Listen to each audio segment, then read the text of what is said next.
Hello everyone, welcome to our fourth video in our How to Keto A to Z video series. If you haven't checked out the first three videos, they are located in our Facebook group. Just search in our Health for Business Success Facebook group for the hashtag How to Keto, and you will find those three videos as well as our handout guide for you as well. Now we have a chat box here. Go ahead and let us know if you guys are doing keto, if you have started, or maybe you're just here out of curiosity.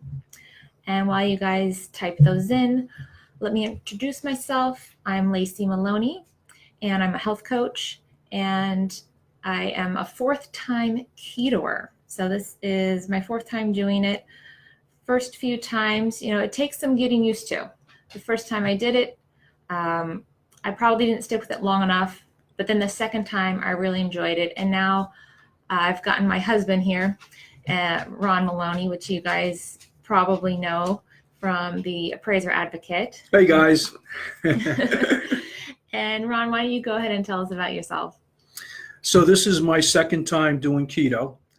I am really excited that yesterday my levels were 70. Your blood My glucose, glucose was 70. was 70, and I'm burning 2.1 ketos yesterday. And your ketones were 2.1. 2.1, right. So I'm very excited about that because based on the model or the mathematics or the equation that we were following, I'm in significant ketosis. Yeah. So I'm really happy about that. I am excited to be in ketosis, and I'm very motivated for different reasons. I'll share that with you in a little while. Great. So if you guys are just joining us, go ahead, let us know if you are doing keto right now or if you are just checking this out because you're curious. We want to know. Also, feel free to use the comments to ask questions as we go.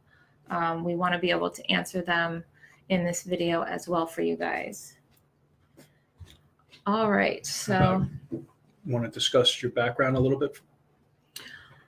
My background is in health coaching, although right now I am not seeing clients one-on-one. I'm really just sharing my passion for health and my interest in keto. I'm really fascinated with keto because I was a skeptic at first. And now, though, after trying it myself, I was the guinea pig for myself. I see how it works and I understand the process. So I love sharing this information with other people, too, who might be skeptical and might not understand why keto works so well. Why does it make sense that you can eat fat and lose weight? That seems so contradictory to everything that we're told about health and about weight loss. That's great. And so many of you know that for the last 5 years, I've been coaching appraisers to improve their appraisal businesses, and I'm known as the Appraisal Advocate. But long before I was the Appraisal Advocate, I was a health advocate. In fact, I went to college and earned a degree and certificate to teach health, as well as physical education. I've been an avid health and fitness person my entire life. I'm I'd say a voracious reader of health information. So that's a little bit about my background. I am motivated with keto because I see a lot of contemporaries of mine, primarily in the middle age group, who have problems with inflammation and also with hormones. And that's really my biggest concern. And I want to help people straighten those issues out if they have them. All right, so let's get started. So what we've covered in our first three videos are what is keto and how to get started. That was the first video. The second video is the keto kitchen staples. The third video that we did is how to test for ketones and glucose. In today's video, we're going to talk more about cholesterol, insulin, and fats. And we're also going to take your questions and do a Q&A. And then in our next Facebook Live video will be Saturday, February 16th at noon. And we are going to be talking about fasting as well. So that's next Saturday. So that will give you guys a week, an additional time period to be able to implement keto or to add to it. Yeah, keep going into keto and come up with any more questions that you might have along the way. So that's why we were breaking up these this video series like this. We want you to get started, get your toes wet, like it hopefully, and keep going. Or if there's something that comes up along the way, ask questions so that you can be more informed and figure out what's going to work for you along the way. Okay, so cholesterol. Let's dive right in. Is cholesterol the bad guy? That's what we're always hearing, is that, high cholesterol, cardiovascular disease, inflammation, but that's really not so. What we do know is that in 2016, the American Dietary Guidelines modified their stance on cholesterol. They're saying that it is no longer a nutrient of consumption for concern. So that eating eggs, for example, is not a risk factor for cardiovascular disease. It does not increase your cholesterol. Eating cholesterol does not raise your own blood cholesterol. Also, what's interesting is that in a population, a lower LDL level is on average associated with a lower risk of heart attack. But about half of all heart attacks occur in people with normal cholesterol levels. So this is, it's been this myth that's been sort of portrayed for so long that cholesterol is bad for us and we need to reduce our cholesterol and our saturated fats. That really started with a study from Ancel Keys, who basically he did a study of 22 countries, but then he only selected 7 of those countries to actually report his data on. And so he cherry-picked the data to make it in his favor, where the study conclusion said that dietary cholesterol and saturated fats contribute to heart disease. And this was around the same time that President Eisenhower had a heart attack, and his doctor was advised by Ancel Keys. So his doctor, President Eisenhower's doctor, announced to everyone basically that we should stop eating saturated fats and cholesterol, and that is going to help reduce cardiovascular risk. But we can see that that is not the case in half of the people who have normal cholesterol levels still have a heart attack. So there's something else going on. There's a bigger picture here that we're missing. And in this Ancel Keys study, for example, countries like Finland that do eat a lot of fat were excluded, and they have normal cardiovascular rates, normal health rates. They're not like America, where we have number one death is our number one killer is heart disease in America. So why we're talking about cholesterol, some people are under the impression that cholesterol is bad for you. And I'm not saying it might not be at certain levels. And they're concerned that being on a keto diet would raise their cholesterol levels, right? Yep.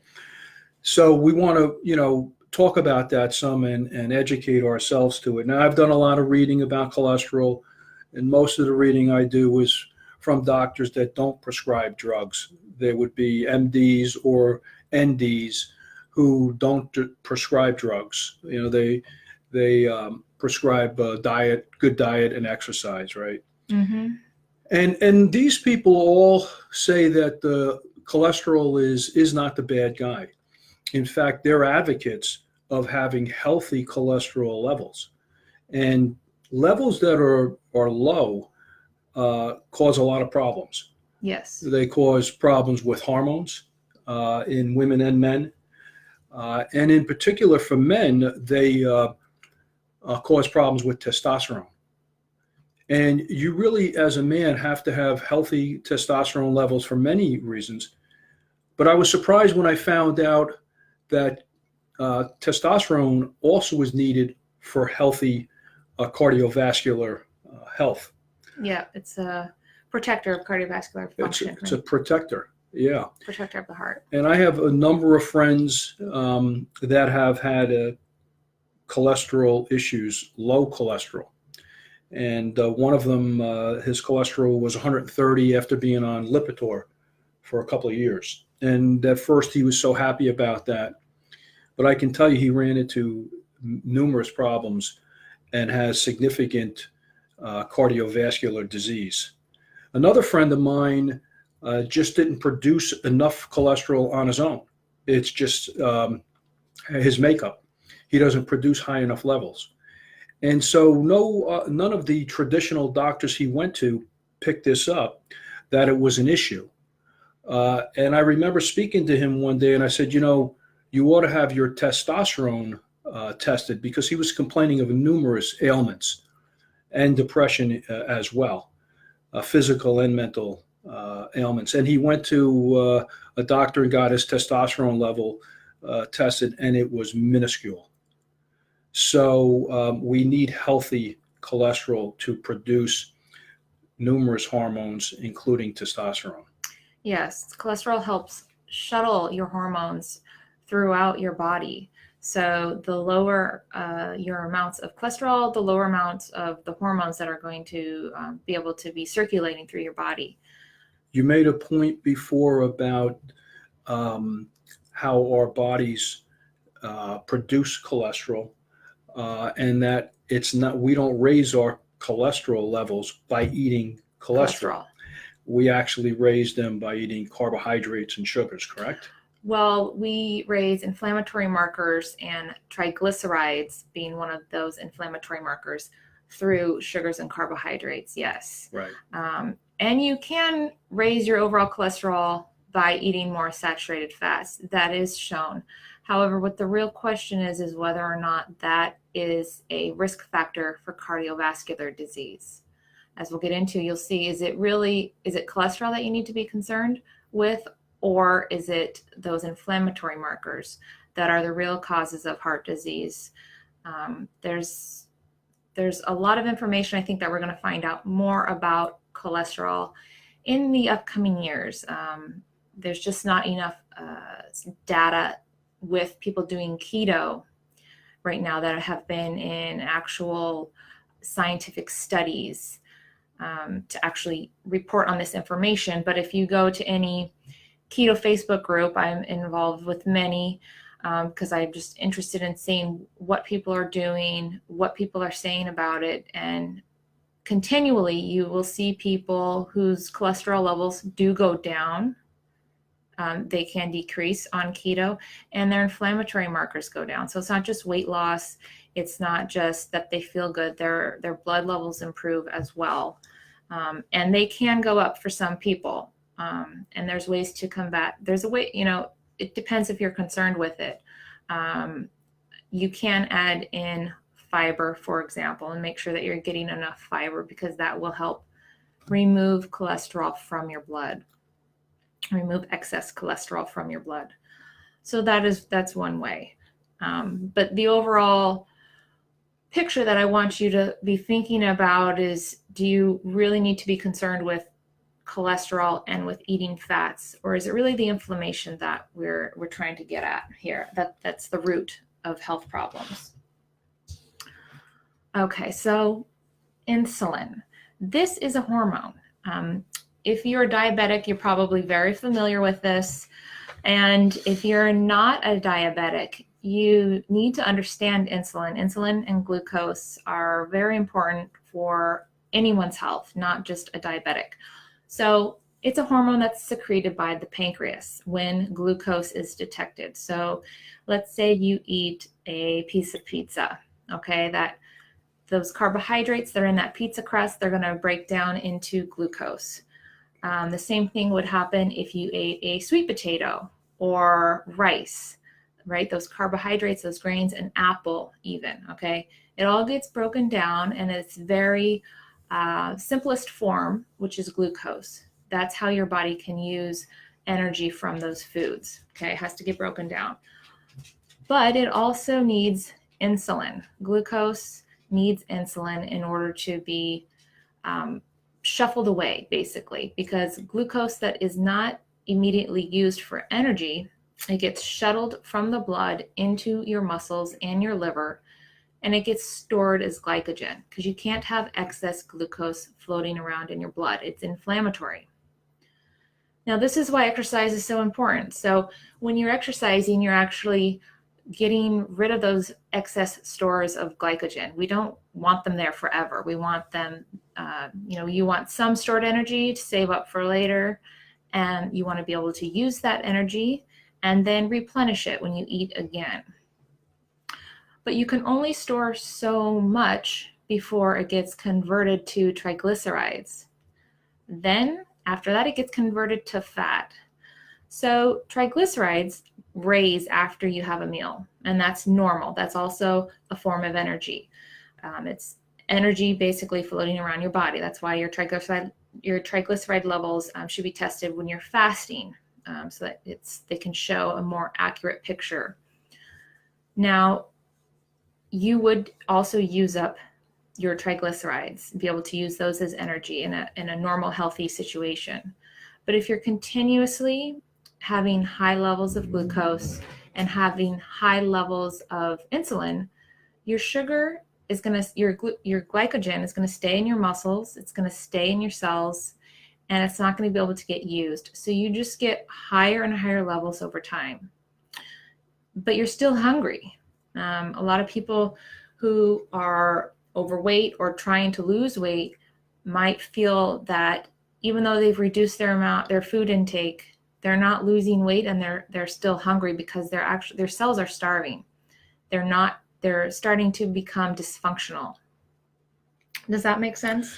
That makes sense. And with respect, I see triglycerides you hit on, and that's something that I believe that we should be concerned with for sure, is having high triglycerides, fat in the blood, is problematic for sure. Yeah, when those triglycerides keep floating around in your blood and they're not being used, they become inflammatory. So again, inflammation.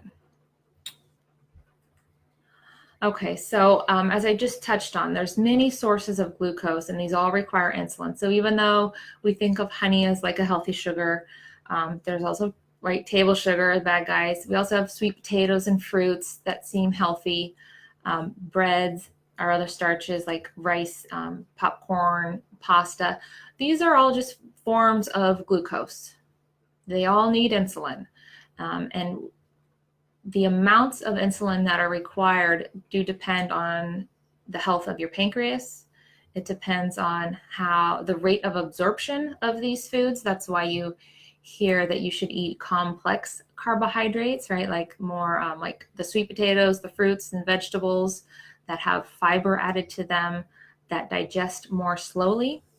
These are better for your blood sugar rates because the sugar gets into your blood at a slower rate. Whereas if you just ate plain sugar, that's going to absorb much faster and spike your blood sugar, and then we get a lot of imbalances. But this is just to point out that glucose comes in many forms. And even someone who is not diabetic, you might be pre-diabetic, you might not realize it. You can even be sensitive to these complex forms of carbohydrates. Now, Ron and I are not doing keto because of significant weight loss or because we're pre-diabetic.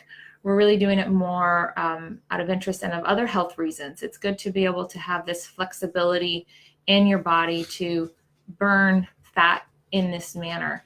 And so it does require removing these carbohydrate foods, even the complex carbohydrates like sweet potatoes or starchy vegetables and fruits that you might think are healthy, and to many degree they can have health benefits. But one of the interesting things about fruits is they have antioxidants to help offset the sugars that are in them, which I always think is interesting. So,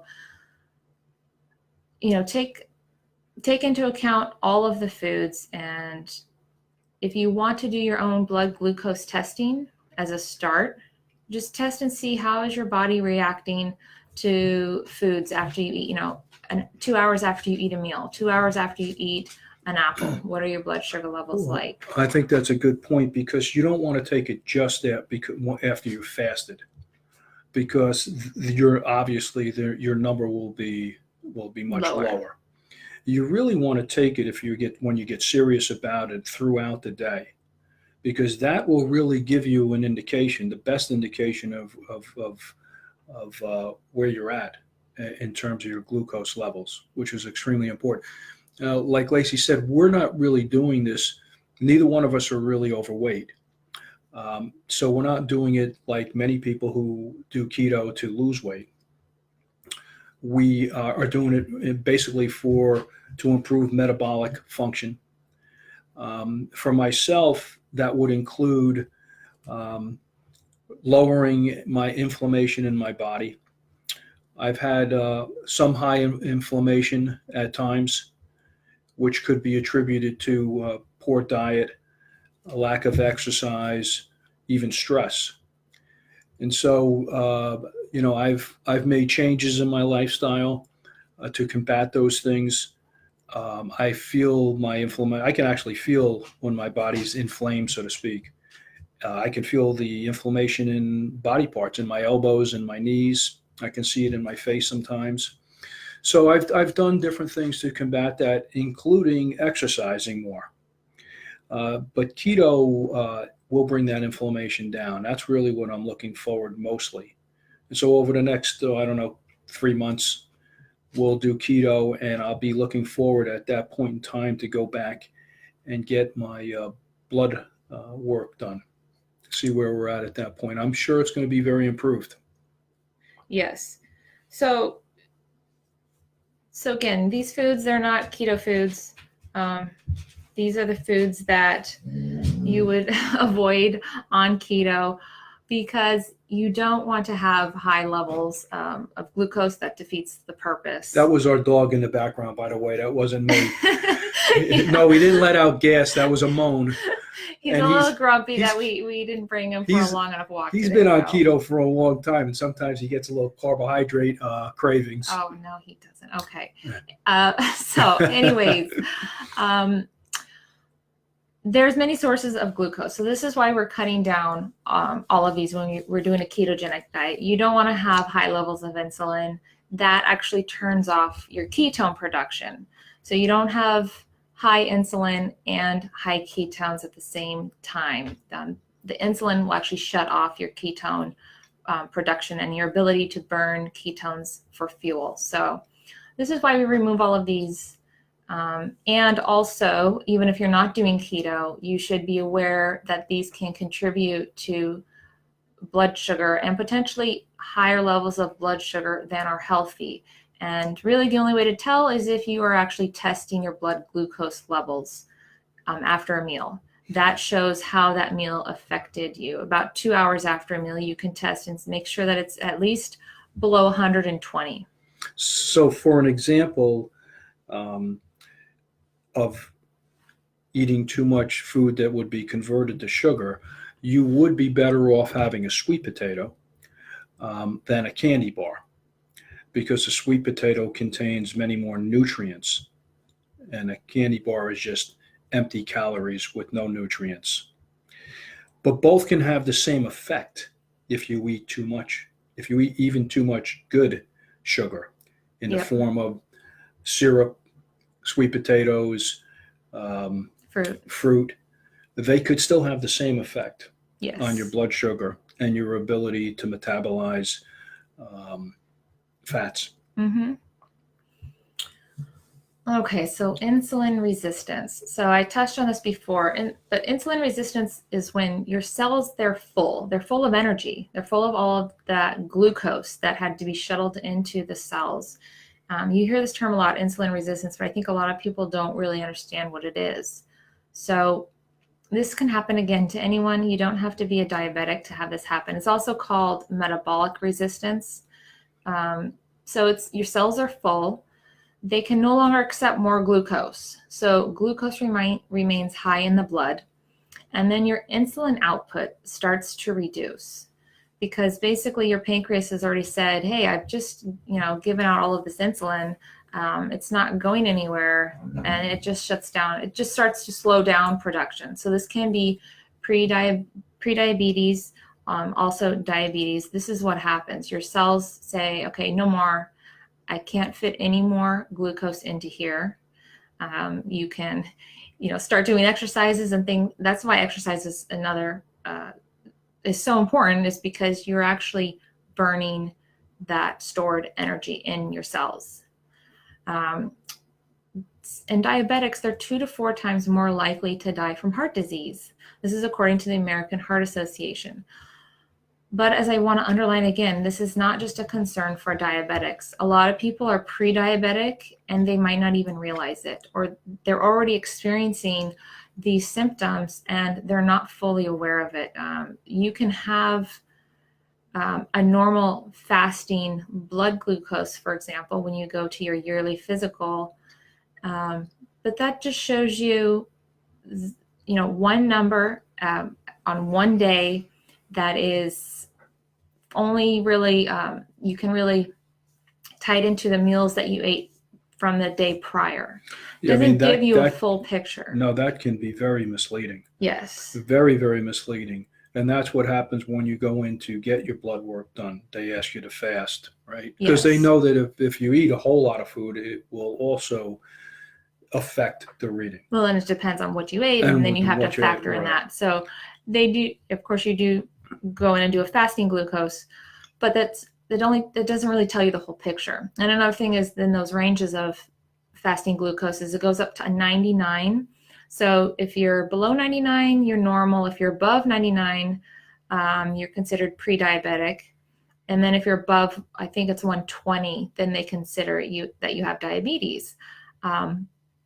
But there's 1 point difference there. So if your blood sugar, fasting blood glucose, comes in at 98, for example, that is a sign right there that you are pre-diabetic. If you have continual high levels like that, maybe you had, a big party the night before and you had some cake or cookies, or maybe you did indulge a little bit more than normal. Hopefully that would be the case. But if you have these numbers continually, and again, the only way to know is if you're testing your own glucose at home with a glucose meter. You do have blood sugar problems. You have likely some insulin resistance, likely have some retained weight, and inflammation. Yes, and that's inflammation. The real big one. That's really the concern here. As with the American Heart Association, why is it that diabetics would be 2 to 4 times more likely to die from heart disease? It's because of the inflammation from sugar. In fact, I've actually heard in different seminars, doctors refer to diabetes as a heart disease, as a disease of the heart. They're that closely related. Mm-hmm. Okay, let's talk about the types of fats. So we have saturated fats here. Those are butter, basically our animal fats. Most of them are going to be saturated fats. Coconut oil, bacon is another one.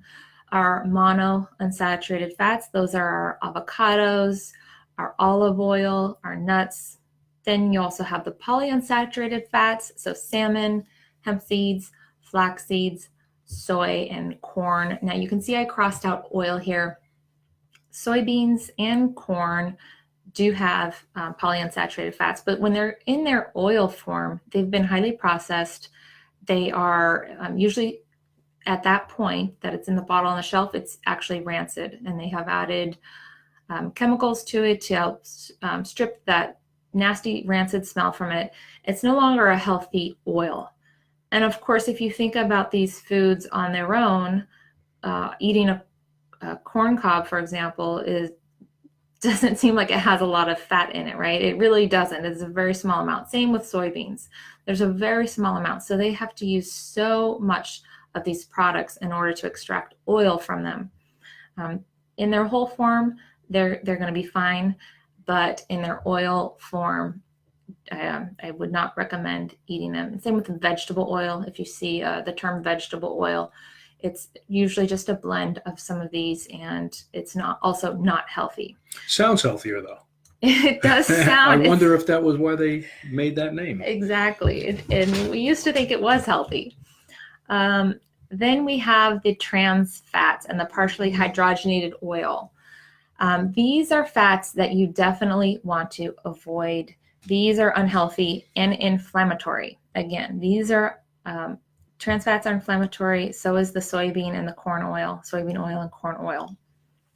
The rest of these fats here are all pretty healthy in terms of the types of fats. People would argue that saturated fats are bad for you. But again, if you have done keto, or if you know people who have done keto, a lot of them are eating animal fats, such as myself. And I've only had healthy cholesterol numbers as 180, and my inflammatory markers have been down. I'm thinking about the Irish side of my family that grew up on farms in Ireland. And the stories I'm told that they ate butter, bacon, and eggs every single day. And I have to tell you, I don't even know, there's so many of them that have lived into their 90s. And they had no diseases, no heart disease.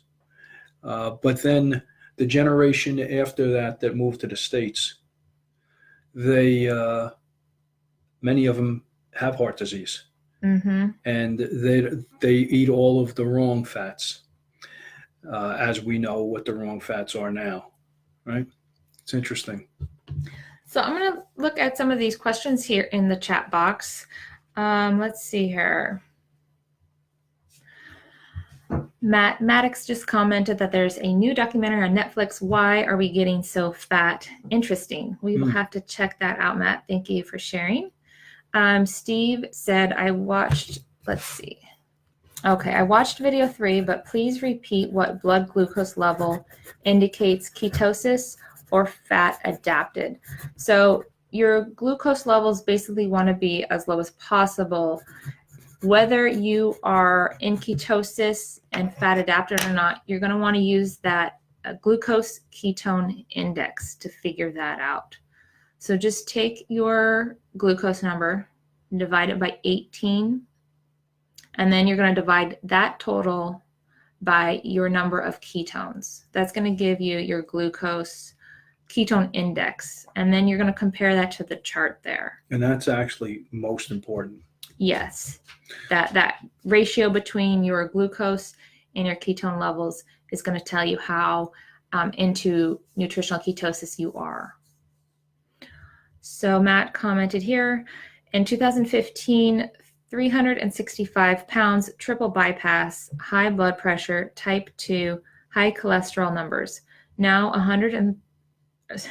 311 pounds, normal blood pressure, still working on type 2 and cholesterol. With my luck, I'll get to normal just before I die.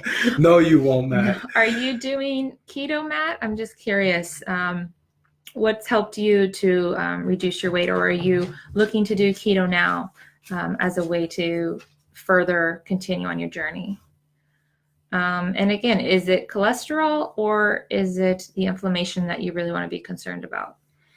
Well, we have another big man in our group, in our private group coaching, a Bard, who was a few hundred pounds. And he lost 50 pounds on keto, is way into ketosis.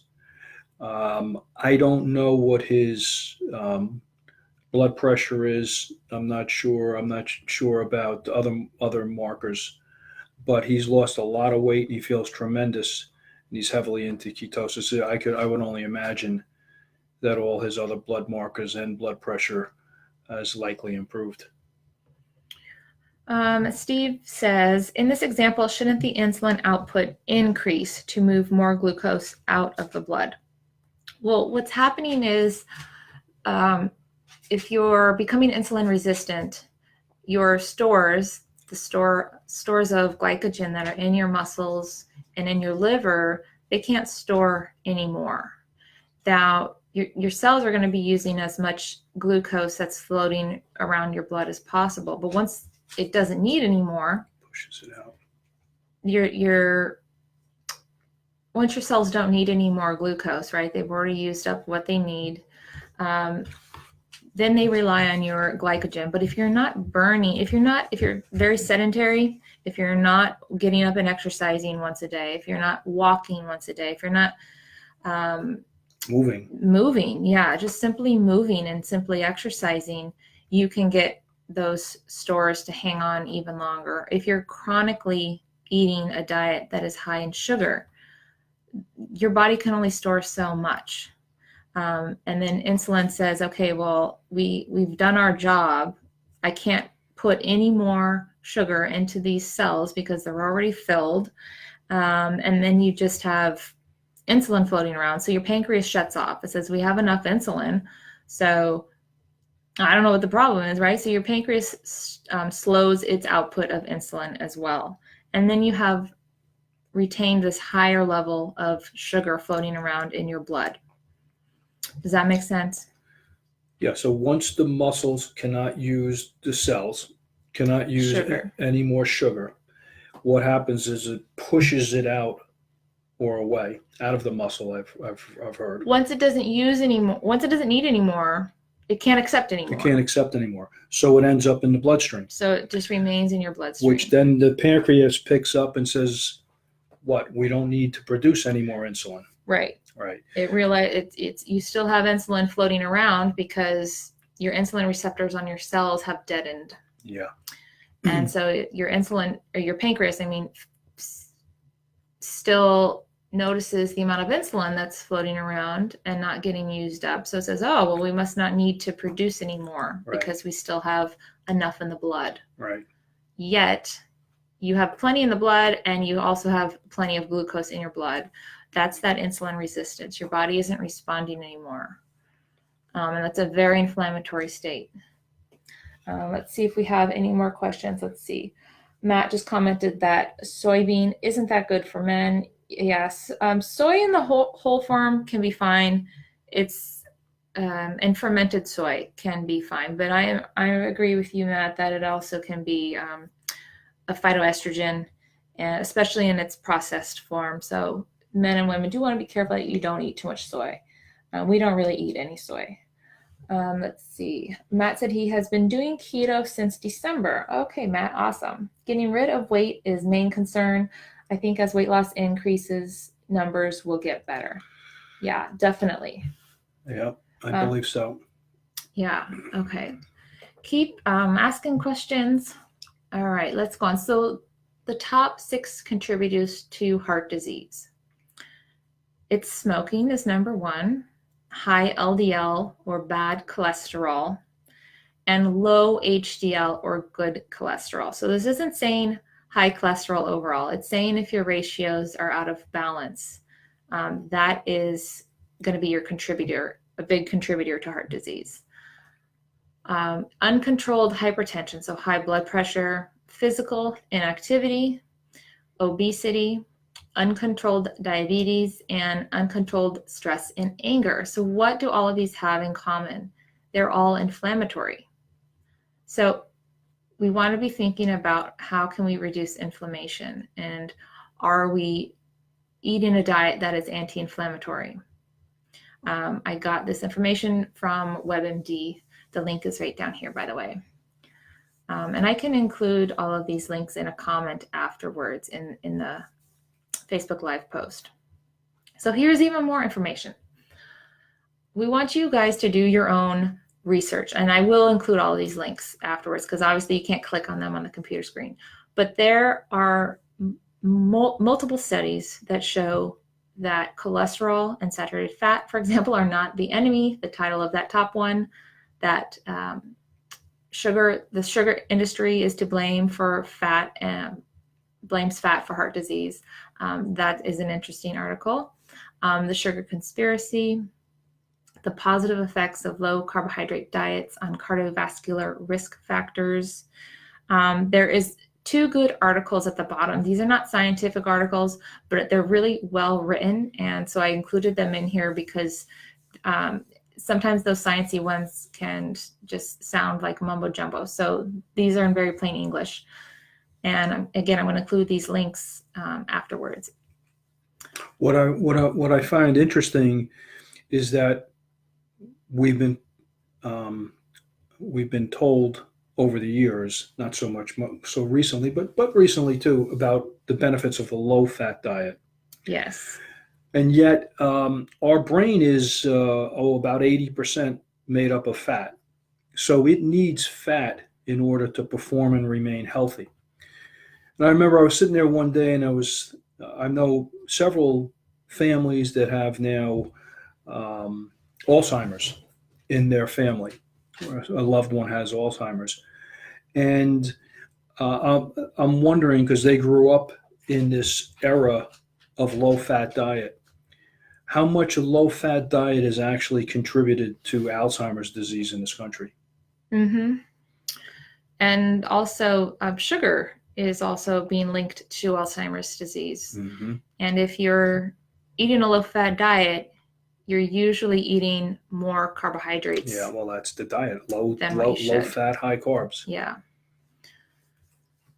Okay, so this is an excerpt from dietdoctor.com from that last link here that I showed you. I thought it was worth reading on here. So it says, the title is, Does Cholesterol Cause Heart Disease? Now, it's taught that individuals with familial hypercholesterolemia, a genetic disease resulting in markedly high LDL levels at a young age, die young from heart disease. Now, this is true for some, but definitely not for all. In fact, there is some evidence that those who don't die from heart disease actually live longer than their age-matched cohorts. So why don't they all uniformly die young? There are clearly other factors involved beyond LDL. Women over the age of 65 with elevated total and LDL cholesterol live longer. Again, how is this possible if LDL uniformly causes heart disease? Let me just Sure. jump in here for a second. It was interesting. I was reading the other day, and this doctor who works with all his patients are cardiovascular patients have issues, and he was saying his I guess thesis is that the older you get, the higher your cholesterol should be. Isn't that interesting? He felt it was that protective. Mm-hmm. And he was talking about your total cholesterol, Mm-hmm. that his older patients that have high cholesterol are living longer and doing better. Yes, and that's what the studies are showing. Yeah. The third one, studies looking at patients admitted with heart attacks show that the majority do not have elevated LDL levels. So just like the first line said, there's more to this. There's more to cardiovascular disease. I know this is probably one of the biggest reasons why people don't do keto is because of fear of cardiovascular disease, the fear of fats. But we really have to investigate and look deeper. Is it really fats that we should be concerned with? Well, I'm not sure if it was the last video we did or the one prior, I had mentioned that study that I read about. It was a 2-year study in Europe on the effects of keto on cardiovascular disease. And it was the one study of its length and kind that specifically looked at cardiovascular disease with keto, and said that there was an improvement in that period of that 2-year period in all of the people that took part in that study on the diet. Mm-hmm. Now that's just one study, and we're not going to say definitively we know all of these things, right? But that is something that I found very interesting. In fact, I will tell you very candidly, when we first started talking about keto, couple of years ago, I was concerned with cholesterol because I've had high cholesterol, and I was concerned about that. But now I don't have any concerns with it at all, just because of all the studying we've done. And Dr. Sarah Halberg, I had included her name with the first video that I did as one of the resources. She works with Virta Health, V-I-R-T-A, Virta Health, and they basically just do keto for their patients. And she was asked, well, what are you seeing? Aren't you afraid that your patients are going to be, dying of heart attacks and having cardiovascular disease? And she put it just so simply. She just said, we're just not seeing that. We just don't see that in our patients. Yeah. And I think that simplicity just speaks volumes, because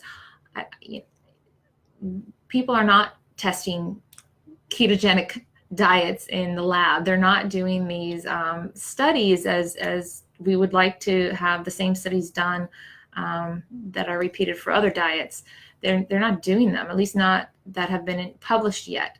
Hopefully there have been some that have been started. So we just have to use basically anecdotal evidence. And as she said, we're just not seeing that. So I want to also read this excerpt from the book Fat for Fuel by Dr. Mercola. This is on page 270 that you can find this. He says, in a nutshell, preventing cardiovascular disease involves reducing chronic inflammation in your body, and a proper diet is an absolute cornerstone here. Although saturated fat has taken the blame for causing heart disease for the last several decades, even mainstream medicine is coming to the realization that the primary culprit in heart disease is sugar consumption. And it's not just pure white table sugar, by the way. We're also just talking about carbohydrate consumption as well, particularly refined carbohydrates. In 2015, a 2015 study published in the Journal of the American Medical Association concluded that there's a significant relationship between added sugar consumption and increased risk for cardiovascular disease mortality. The 15-year study, which included data for 31,000 Americans, found that those who consumed 25% or more of their daily calories as added sugar, 25% or more of their daily calories as added sugar, they were more than twice as likely to die from heart disease as those who got less than 10% of their calories from sugar. On the whole, the activity level and body, I think I cropped off the top of there. A 2014 study came to very similar conclusions.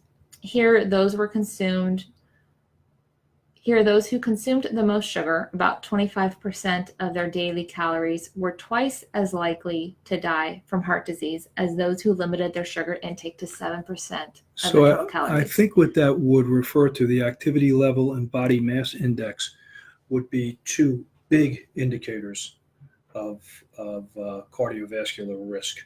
The amount of activity and your body mass index, your weight, your body mass index plays into a big part. So we can't just be blaming cholesterol.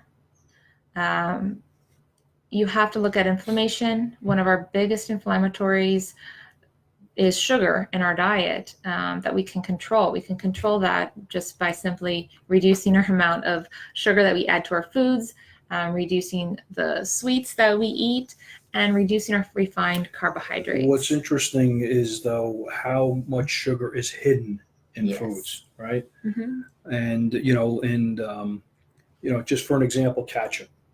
How much sugar is in ketchup? Yeah, ketchup. Right? Soup, cereals, and even you go to have a snack, a lot of times it's going to have sugar in it. Yogurt, granola bars. Yeah. So we're getting sugar through so many different sources already. And then you go in and then you add other sugars on top of it that might normally, under normal circumstances, be healthy, like fruit, for example, sweet potatoes, for example, regular potatoes.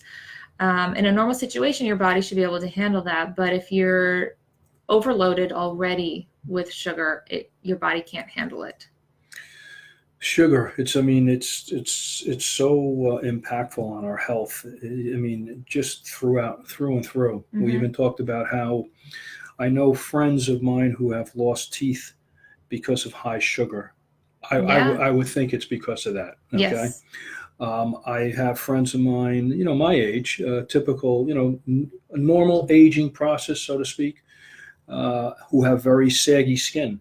Hmm. It's the collagen that's broken down in Hmm. their skin because of the excess sugar. Yeah. I mean, I have friends that eat or like to eat pasta every single day, and that's Hmm. very destructive. Okay, so wrapping this up, we want you guys to do your own research. Don't just, take this information and treat it as gospel. We are just bringing you from our experiences.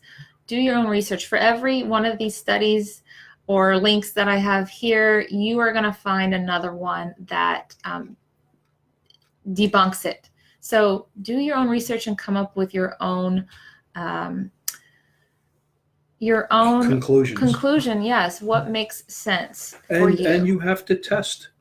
You Yes. have to test them. Some people can handle more carbohydrates than others. Yep. Some people are more active than others. Yep. So it's not a one size fit all. No. If you're a desktop worker like I am, I'll just say it how I feel. I have to be very cognizant of the amount of sugar, whether it's refined sugar or carbohydrates. Yes. I have to be very cognizant of it in order to keep my blood glucose levels low, consistently low, which impacts the real inflammatory markers in your body. That's really and the inflammation is really the root of all. I think it's the root of all disease. I've heard it said that way. Mm-hmm. Yeah. So you can even do your own experiment. Anyone can experiment on themselves for a month, right? Try out keto. See what happens. If you're feeling better, if your joint pain is going away, if you're losing weight, those are all really good signs, right? Get your blood tested. Ron and I are going to do a blood test in about 3 months About 3 months. from Yep. our start date to keto. And we basically started on this past Monday. So we've been only doing it for about 5 days, 6 days now. For our next round of keto has only been going for about 6 days now. And it's Yeah. much easier every time you do it to get right back into it. I think I was into ketosis on the second day, no problem. I was in for sure on the fourth day, Mm-hmm. which I'm very excited about. And I don't think Steve's on the line, Steve Giacondo. I don't think he'll mind. Steve's been doing keto, I believe, for 4 months. I don't think he'll mind if I mention something that he told me. It's a very positive thing about his experience in the last 4 months. He said, if I got it right, Steve, that recently, relatively recently, I'm going to say maybe in the past month, you've also experienced something that I haven't yet, and I'm looking forward to this. And that was a clarity. You said your mental focus, which I've heard Lacey talk about, that she gets this mental focus. And you said that you've been experiencing that, and how dramatic that has impacted your thought process, your moods, things like that. And so I can tell you, I'm not near that. In fact, I think sometimes I get a little foggy from the lack of carbs at this moment. But we're just starting. Well, then you probably need to just increase your fats. I probably need to increase my fats. But when you think about mental clarity and balance in your mentality, right? Mm-hmm. It's also hugely important. Absolutely. So it's something Absolutely. that I'm looking forward to. I know you and now Steve told me the same thing about your experiencing that. Yeah. And in your initial uh, getting started with keto, you might have brain fog. You will probably be hungrier than normal. And I did actually gain weight initially because I just, your body's not used to burning fat yet. And in order to feel full, you usually need to eat a little bit more fat than what you normally would because your body's not relying on glucose anymore. So I was overeating a little bit and I gained weight for a few days. And then all of a sudden, you feel the switch. And I was suddenly satiated and could go long periods of time without eating. and all of the, the benefits of keto. That's when you know that you're going into ketosis, or a way to know. And yeah, that beginning stages, you're going to have to play around with it, tweak it a little bit. You brought up the point. It is, you will have to do those things, including you will have to watch, I'm going to say it my way, you correct me if I'm wrong, the amount of calories you eat trying to get into ketosis. Well, that you could eat more, enough. like you said, that you overate in a sense. And I've heard that said by others who have started this diet. But what you don't want to do is undereat. That's the biggest mistake. If you're under eating and you're still a sugar burner, your body thinks that it's starving. So right. that completely defeats the purpose. So you're actually better off overeating to that extent until you start burning ketones. Yes. Then you could I'm only talking about for, 5 days, maybe a week. You're adjusting. Your body is going from burning sugar to burning fat, and it takes a little getting used to. So you might be a little bit hungrier. And usually what we do at the end of the day after dinner, initially starting out keto, I would be a little bit hungry because I didn't eat enough fat.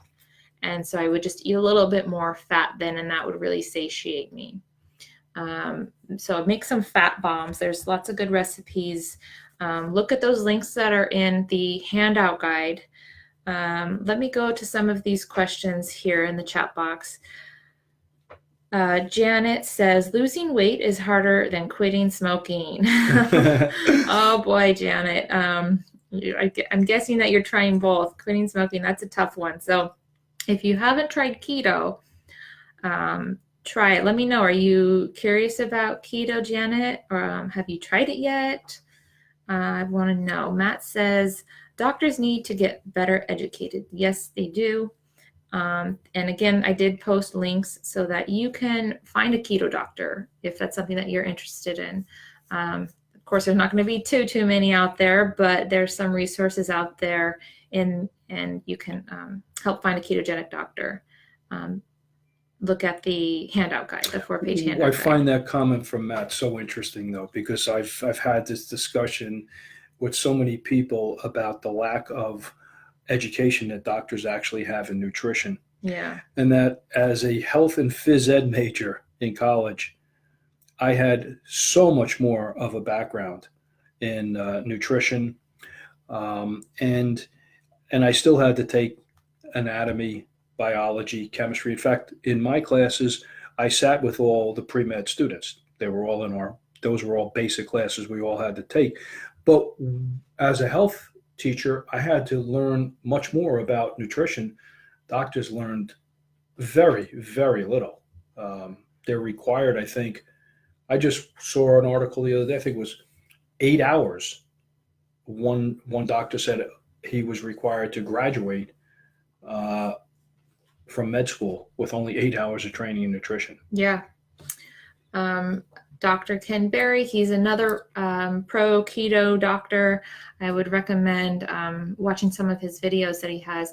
He is a doctor. He was trying to lose weight. He's overweight, 300 pounds plus. This was fantastic. We watched this the other night. Yeah, and he wanted, to help his patients. So he's recommending things like, count your calories. And then he's thinking, well, I need to lose weight myself. What did I learn about this in school?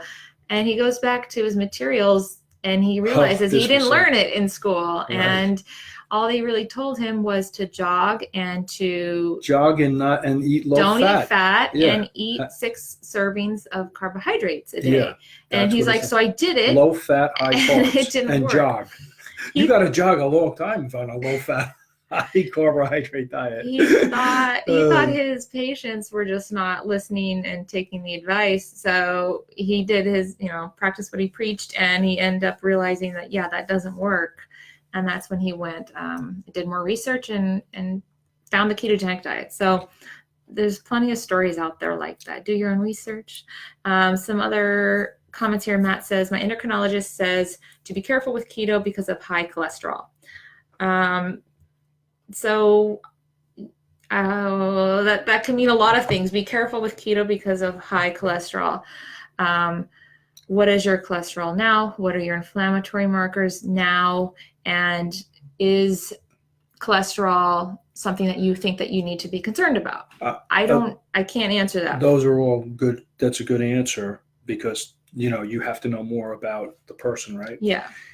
So I would echo those same things.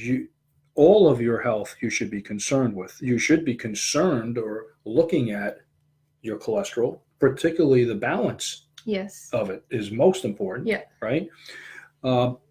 Beyond that, though, I really would have to say that I think really the concern should be those inflammatory markers. And that would be the C-reactive protein and the, how do you say? Homocysteine, A1C, what we covered in our previous video number 3. Those really are the ones that, well, there's nobody who's going to argue that those are problematic. Let me say that. So taking cholesterol aside, their consensus on those issues are that they're damaging. Yeah. And are they, is cholesterol really harmful to your health? That's what that's really the underlying thing here. Is it harmful? What is considered high? Is high, above 300? Or is it above? Doctor you just said, Dr. Berry, his cholesterol was 330, I believe he said. And when he talked to his conventional doctor friends, they were aghast at it. And yet he has no concern about it whatsoever. And I will also say, though, now Dr. Ken Berry has moved on to a carnivore diet. So he's getting zero fiber. He's basically just eating meat. And so now his cholesterol levels are high. But he also says he feels the best he's ever felt. He did keto as an experiment. He felt really good on keto. But then as another experiment, he tried the carnivore diet, which basically he's eating fatty meats and egg yolks and some spices and butter. And he feels even better doing that. So I'm going to take a stretch here, and you know more about this than me, but I think the real problem with cholesterol is when your body is producing it itself, not when you're eating it, because when your body produces it, it's in a reaction to issues going on in your cardiovascular system in particular. You're saying that it is a problem when your body produces it? Well, I think it's producing it to help the underlying issue of cardiovascular disease. It's patching over things that are problematic. If you have high inflammation, if you have arteries that are very inflamed, or even pockmarked, I'm going to use as an expression that I've read, that the cholesterol is produced in order to smooth over those arteries. I think you might be confusing a couple of things here, though. So all right, straighten that out. Because there is an issue of that. Well, that is like a theory of an issue, right? That's right. Why people are concerned having high cholesterol. But what we're saying, though, is that really a concern? If you're not in an inflammatory state, do you need to be concerned with having high cholesterol? No, I don't think so. Okay. I don't think you should be. So, but I'm saying is they're looking at high cholesterol through the wrong lens as something that's problematic. Right. When in fact, there's arguments made that it's actually prophylactic, that it actually helps disease, that it's prophylactic in that sense, if you get what I'm saying. Okay, yeah. That's actually in a prophylactic way that your body produces it in order to help heal. Okay, yes, I see what you're saying. Yes, to help reduce inflammation and help heal. I got you. I thought you were making it sound like it was building up and causing inflammation. No. Okay. Moving on, let's see. So Matt also says, what about doctors like McDougall and Bernard who recommend whole food, plant-based diets, plant-based vegan diets? I've found that you can do vegan keto diets. Yes, you can do a vegan keto diet. Your proteins, you do need to watch your protein sources and make sure you're getting enough protein in that. Then, of course, that protein source is a low-carb one as well. And then your fats are, of course, going to be limited to just the plant-based fats, your avocados, coconuts, olive oils, nuts, and seeds, and things like that. And then you do need to make sure you're getting enough supplementation. So there's different ways you could get into ketogenesis. So one of them is eating high-fat diet.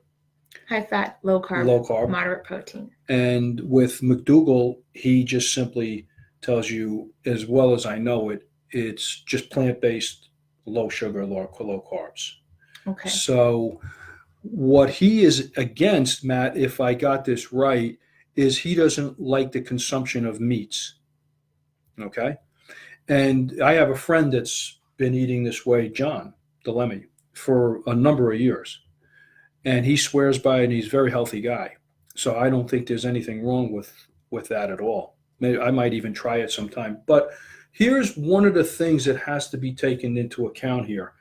If you're going to eat a high-fat diet and meat, right, fairly significant amount of meat, well, you do have to moderate protein. Well, moderate protein. It's not Atkins. Right, it's not Atkins, but we do eat a lot of meat. I've done Atkins. Well, we do eat a fair amount. The point being, though, is this: moderate. regardless of how much meat you eat, you're going to eat some on this diet. And what my point is that yes, you have to buy the right meats, because there is and you probably know this anyway, Matt, but the real problem with consumption of meat is not the meat itself, it's the quality, or what kind of hormones are you getting within that meat. So we only eat grass-fed meat. So that's very, very important. In fact, don't you have links to the meat? Yes. So we, you can find grass-fed meats in many stores. We order ours from Butcher Box. So it just comes right to our house. But yeah, it's the quality of the food that the animals ate also. So when cows eat grass, that's their natural diet that they should be eating, they actually produce omega-3s and have high omega-3s. And now you have an anti-inflammatory meat. And whereas if you're eating a cow that was fed grain, that is not part of their normal diet, they are pro-inflammatory. So they're producing more omega-6s, and they have more omega-6s, and we are trying to balance out that ratio in our own body, so we don't need to contribute any more omega-6s to our diet. In addition, they're often fed antibiotics, yes, and steroids, all the other which are a disaster for human health. Yeah. So, but in terms of vegan diet, I think some people can thrive on it. I don't think it's good for everyone, but if you are vegan or you want to try it, I think you can try anything for 30 days and see how you feel. Test and tweak and everything. Yeah, Matt says we all have different chemical makeups. Yes, we do. And also our genetics, our ancestry, what we ate growing up. All of these little things are going to help determine what is going to make us thrive in today's society. True. Very true. Let's see. Matt says the documentary on Netflix shows twins that are different with regards to their makeups. We will have to check that out. That'd be cool. Yeah, that's interesting. Twins. Yeah, I've also read that, some, with your backgrounds, right? Some people, their backgrounds or their family history or they're meat eaters. And so biologically, they handle meat well. And some people were higher carbohydrates eaters, and they handle that well, better than others, let me say. So, what Lacey's been talking about, what we're all talking about here is there's not a one size fit all. There's this diet and that diet and how it works for you. Exactly. Yeah. Exactly. We're not saying keto is like, the be all. Yeah, you have to do it forever for the rest of your life and just eat a bunch of fat. What we want to show you guys is a tool, an option to be able to turn on your own fat fuel. Basically, you have stored body fat, and wouldn't it be great to be able to use it for fuel and to feel really good? And to not be reliant on food and on snacks. Like a couple weeks ago, I went traveling. Usually I'm always like, okay, what am I going to eat in the airport? It's usually junk. But because I was doing keto, I was satiated and full, and I just skipped breakfast. I just said, well, I'll just eat when I get to my destination. It was a short flight anyways, and you're so much less reliant on food. So this is just a tool. Before I said that, I'm going to say it this way.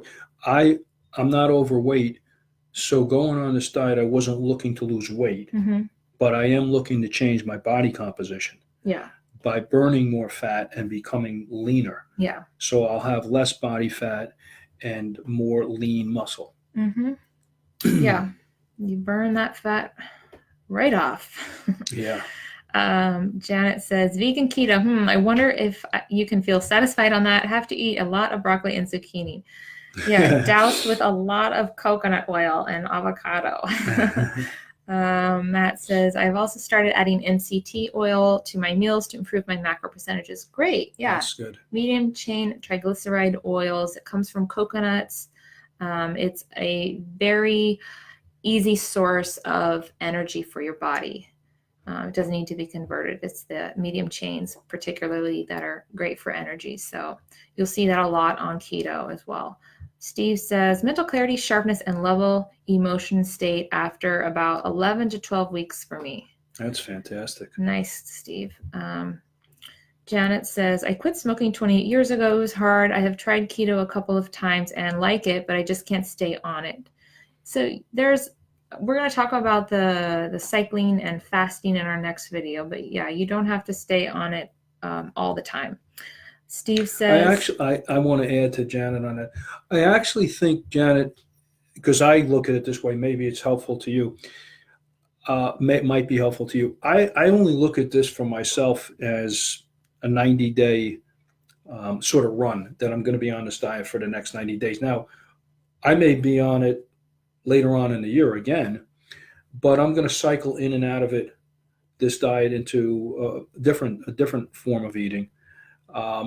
And we'll also add more carbs at some point as well. I would think. That would be when you're cycling out. When you're cycling out, right? So I don't look at it as that I have to. In some senses, it's restrictive, like any diet. There's certain restrictions, right? I mean, whether you go on this diet or you go on just worried about calories or whatever kind of diet it may be. So, but I think for myself, saying to myself, because I don't want to be on this diet perhaps forever. I doubt it. Although, I don't know. You'll have to see as well, because I am starting to get it more with this, and I'm starting to enjoy it more because I got into ketosis quicker than I had before, and I'm realizing now more of the foods that I'm able to eat. So I am pretty full with the foods we're eating. I mean, I don't want to go around feeling starved. Well, no, exactly. Well, I think that's one of the big benefits of keto is that you don't feel hungry on it. You don't feel starved, Right. And you don't feel deprived. Once you get into that nutritional ketosis, you feel satisfied all day because Right. your fat, your body fat, is being used for fuel rather than when you're used to burning sugar and then you need to eat again in order to get more fuel. Right. Here, you're actually relying on your own body sources. So even though it is very restrictive, it is not... I don't feel like I'm missing anything. I feel really good. Well, when you have steak, I feel satiated, and I think that's really important. And cheese on top of it. And, are you dreaming about dinner or something? And then I have my low carb wine now. That's another thing we buy. So it must be working, because I'm in heavy ketosis by our last test. Yep. And I could actually see a slight difference in You're starting body. to notice the difference more. Yeah. So Janet said, I quit smoking 28 years ago. It was hard. I just read that. Sorry. It was doubly hard. And good for you for quitting smoking. Steve says, I worry about getting in starvation mode or my metabolic rate slowing because I have started to gain weight. I know weight loss is not necessarily linear, but I do not test my blood, so I guess I have to start. I think you have to start testing your blood, Steve, for sure, to really judge this, in the way that you need to. So if you're worried about getting into starvation mode, make sure you're eating enough fat. And That's make the sure, biggest thing. Yeah, if you're hungry, eat. So what can happen is if you do start to notice that you're gaining weight, you might start cutting out fat, thinking that you need to reduce your caloric consumption. But what could also be happening is you're eating too much protein. Look at the protein. Look at how many carbs do you need to lower your carbohydrates? Do you need to lower your proteins a little bit? Do you need to increase your fats? What sort of plateaued me, Steve, in different levels, weight-wise as well, was eating too much protein. And I just couldn't get that out of my head until I finally it was like the light went off, the aha moment that, oh, well, if I eat this protein, it's going to get excess will get converted to sugar. So then I'm just going to have more sugar to burn off. I might as well eat another avocado. Yeah. You know what I mean? I'll be better off. Yeah, your muscles are where your protein goes. So once it's been stored and used for repairing your muscle, the amino acids break down, they get stored in your muscles. Once that happens and your muscles are all filled up, the rest of that protein gets converted into glucose. So check on that. And then also stress can also slow down your ketosis. So if you're under a lot of stress, you're producing more cortisol. That's going to slow down ketosis as well. Also, there is an element with exercise. And so you want to change up your routine because your body quickly adapts to what you're doing. And I think that could be a bit of a contributing factor too. It could be. But really, when you're doing keto, I'm not going to say don't work out, but when you are doing keto and you're in a deep nutritional ketosis, you're just going to burn body fat. So you might, fluctuate, change around your macros, your carbohydrates, your proteins, reduce those a little bit, maybe. And then maybe increase your carbohydrates. Look at if you're stressed out, is that slowing things down? And yeah, you probably would want to start testing to really get an idea of how foods are affecting you. Sometimes nuts and things like that, because they're a little bit higher, can contribute more, to your blood sugar than what you might not even realize it. Plus, it's hard to just base your carbs off of the label, the packaging on the label. And we're only talking about 20 grams of carbohydrates, basically, to start out with. That's such a low number that it could easily, you could easily be getting more than that and not quite realize it. So a good way to actually realize the effects that your food is having is to test your glucose. Matt said that the McDougall is high starches, a high starch diet. High starches, yeah. Janet said, LOL to you, Ron. So looks like that is all of the questions that we have. Let me know if you have any more. I'm going to, again, post all of those links. I do want you guys to do your own research. Just, find out for you if this is something that you really want to do. Find out on your own terms. Does this make sense for you? Ask questions. Don't just take, our word for it, but do, ask questions and really know and understand keto so that you can make the best decision for yourself to see if this is really something that you want to do. And also so that if you do decide to do it, you actually stick with it and you don't just say, oh, it didn't work, and come to find out it didn't work because you didn't really do it right, and so forth. So, or you didn't believe in it, so you didn't really do it right, in the back of your mind, like what Ron was doing initially was just eating too much protein because he just couldn't wrap his head around eating more fat than what he was already eating. So once he got around that hump, then now you're seeing the results and seeing what keto is really about. Yeah, that was the sticking point for me. Yeah. So for those who are not on our Facebook group, join our Facebook group, Health for Business Success. Our next Facebook Live is going to be next Saturday at noon as well. That is Saturday, the 16th. All right, guys. And what will we be covering next Saturday? Oh, we're going to be covering fasting. We're going to talk about fasting, how to cycle keto, so that, you don't have to stay on it for an eternity, and how to do intermittent fasting as well. Do you So, have links that people have on their report if they want to look at ordering food through Thrive or other things that we get? yes, if you go to the handout, we do have an affiliates links page.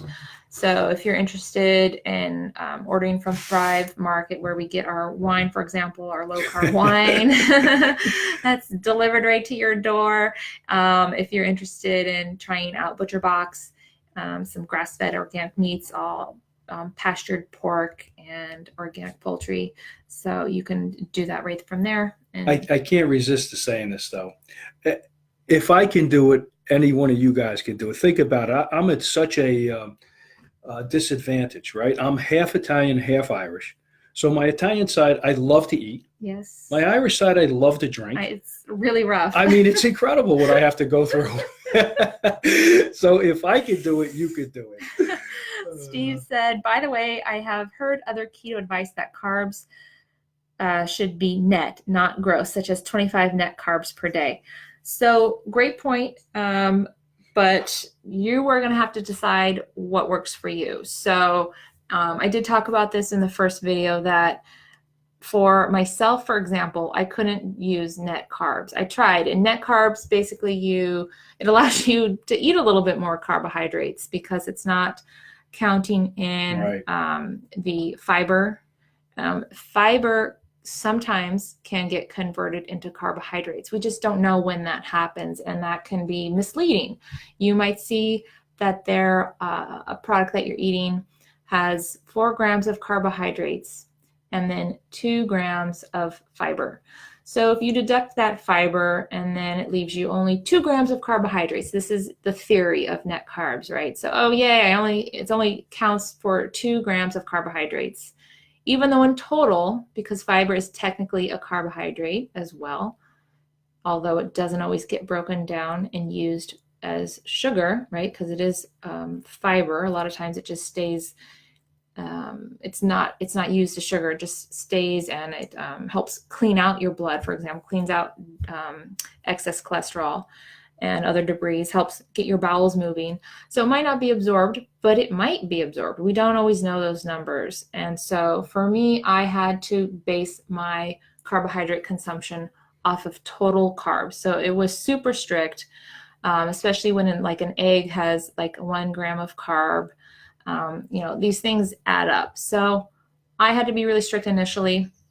You might need to just go to the next level and be a little more strict. And for some people, though, they can have higher amounts of carbs, and basing their calculations off of net carbohydrates is fine.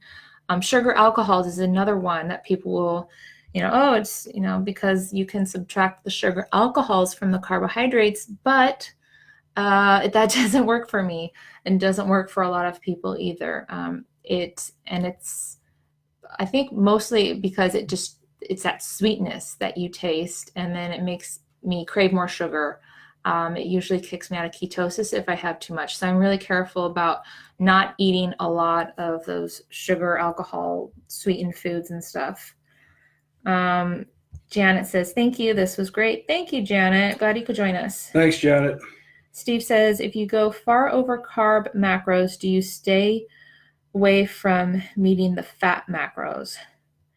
I'm not quite sure exactly what you mean, but if you're eating too many carbohydrates, you're going to be producing insulin, and insulin shuts off your ketone production. So that's why it's not a high fat and high carbohydrate diet. It's a high fat, low carbohydrate diet. We can't produce ketones in the presence of insulin, in the presence of high insulin. Okay, so I hope that made sense. Okay, it looks like that's all the questions. Feel free to ask more questions in the comments here for this video, and we'll answer them throughout the week. Save up your questions for our Facebook Live next week. And I think that looks like that's it. So thank you guys for watching. We'll see you later. Thanks for your participation, guys. Have a great rest of the day. Bye-bye.